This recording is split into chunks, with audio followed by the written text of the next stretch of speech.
रोज एक नई कहानी देखने के लिए चैनल को सब्सक्राइब करें और बेल आइकन दबाना ना भूलें।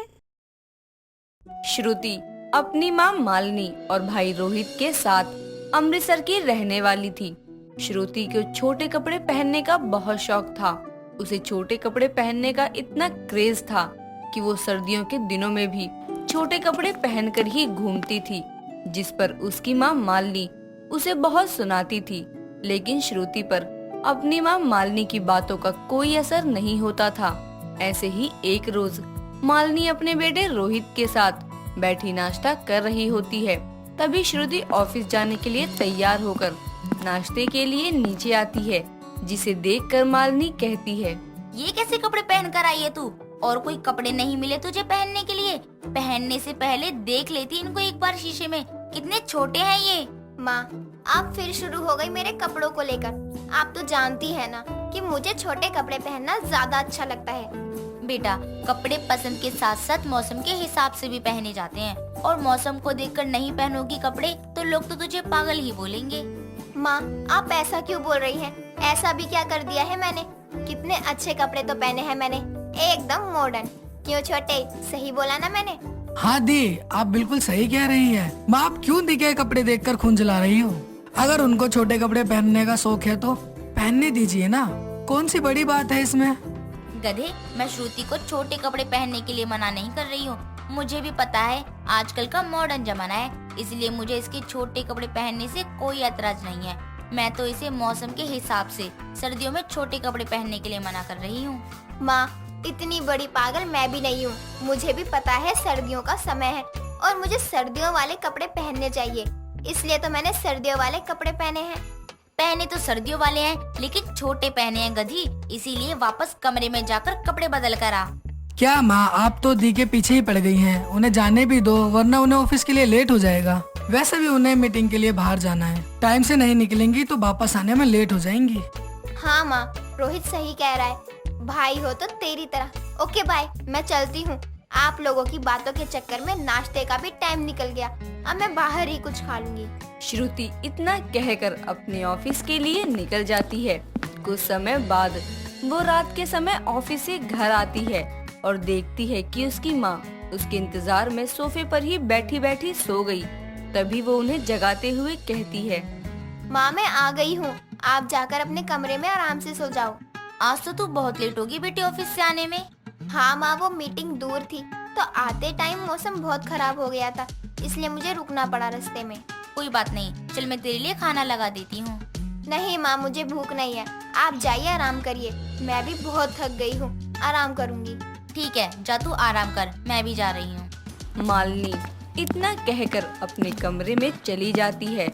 अगले दिन सुबह मालिनी नाश्ता रेडी करके श्रुति के आने का इंतजार कर रही होती है। बहुत देर इंतजार करने के बाद भी जब वो अपने कमरे से नीचे नहीं आती है तो वो श्रुति के कमरे में जाती है और सोते हुए देखकर उसके पास जाकर जैसे ही उसका माथा छूती है तो उसका पूरा शरीर बुखार से तपते हुए देखकर वो जल्दी से डॉक्टर को कॉल करके घर बुलाती है और उसका चेकअप करवाती है। कुछ समय बाद फिर वो उसके लिए खिचड़ी लेकर उसके पास आती है और उसे देते हुए कहती है, अपनों से बड़ों की बात न मानने का यही नतीजा होता है। तभी कल तेरा खाना खाने का मन नहीं कर रहा था। अंदर से बुखार होगा तो कहाँ से खाएगी? आज के बाद अगर मैंने तुझे इन सर्दियों में छोटे कपड़े पहनते हुए देखा ना तो मुझसे बुरा कोई नहीं होगा, सोच लियो। माँ, आप कैसी माँ हो? कोई अपने बीमार बच्चे को डांटता है क्या? कोई बच्चे ऐसे भी नहीं होते हैं जो अपनी माँ की बात न सुने। कितनी बार तुझसे कहा है कि सर्दियों का मौसम शुरू हो गया है, अब छोटे कपड़े मत पहना कर, तबीयत खराब हो जाएगी। लेकिन तुझे अपने फैशन के सिवा कुछ दिखाई ही नहीं देता है। माँ, ऐसा मत बोलो। अब मैं कोई छोटी बच्ची नहीं हूँ जो आप हमेशा मुझे टोकती रहती हो, सुनाती रहती हो। अब क्या मैं कपड़े भी अपनी पसंद से ना पहनूं? ठीक है, कर, तुझे जो करना है। अब मैं तुझे नहीं रोकूंगी, ना ही कुछ बोलूंगी। मालिनी इतना कहकर वहाँ से चली जाती है। ऐसे ही समय बीतता है, लेकिन श्रुति की हरकतों में कोई बदलाव नहीं आता है। कुछ समय बाद श्रुति की शादी एक संजय नाम के लड़के से हो जाती है और वो शादी करके अपने ससुराल पहुंच जाती है। ऐसे ही समय बीतता है। तभी एक रोज शाम के समय उसके घर के सारे लोग अच्छे से कपड़ों से ढक लपेट होकर अपने घर के गार्डन में बैठे आग सेक रहे होते हैं। तभी श्रुति छोटे कपड़े पहने हुए सबके लिए चाय लेकर वहाँ आती है, जिसे देखकर उसकी दादी सास देवकी उससे कहती है, बहुरिया पागल हो गई है तू। जो इन सर्दियों के मौसम में जहाँ हम 2-4 कपड़े पहनकर घूम रहे हैं, वहाँ तू छोटे छोटे कपड़े पहनकर घूम रही है। ये कोई बहू वाले लक्षण नहीं है। हमारे यहाँ की बहू ऐसे छोटे कपड़े पहनकर नहीं घूमती है। लो, बस अब यही सुनना रह गया था। मायके में माँ मेरी छोटे कपड़ों के पीछे पड़ी थी, ससुराल में दादी सास पीछे पड़ गई। ये तो उनसे भी महान है। माँ छोटे कपड़े पहनने तो देती थी, इन्होंने तो पहनने से ही मना कर दिया। बहू, तुझे मेरी बात समझ में आ रही है कि नहीं? कल से ये छोटे कपड़े पहनकर मत आइयो मेरे सामने। और अभी सर्दी का मौसम चल रहा है, तो कुछ अच्छे और गर्म कपड़े पूरे पहना कर।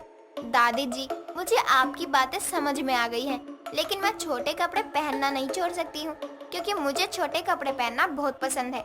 फिर चाहे गर्मी का मौसम हो या सर्दियों का, मैं छोटे कपड़े ही पहनती हूँ। श्रुति, ये क्या तरीका है दादी से बात करने का?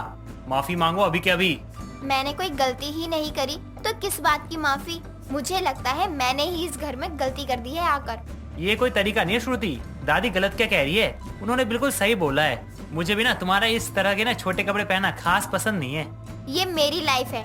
मैंने हमेशा अपनी लाइफ के सारे फैसले अपनी मर्जी से किए हैं, और मैं इस घर की बहू हूँ, कोई गुलाम नहीं। श्रुति इतना कहकर वहाँ से चली जाती है।